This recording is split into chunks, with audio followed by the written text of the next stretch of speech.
So we're going to find the Fourier transform of 23e to the negative 8t times u of t, where e represents an exponential term and u of t represents a step function. So through linearity, we automatically know that the 23 coefficient can stay outside the transform. Secondly, we need to know the basic table property where e to the negative 8t times u of t, where a is any constant, will transform into the general term 1 over a plus j omega, where omega equals 2 pi f.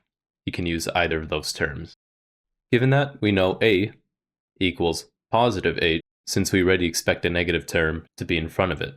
So applying this transform, we get 1 over 8 plus j omega, which gives us our final answer of 23 over 8 plus j omega.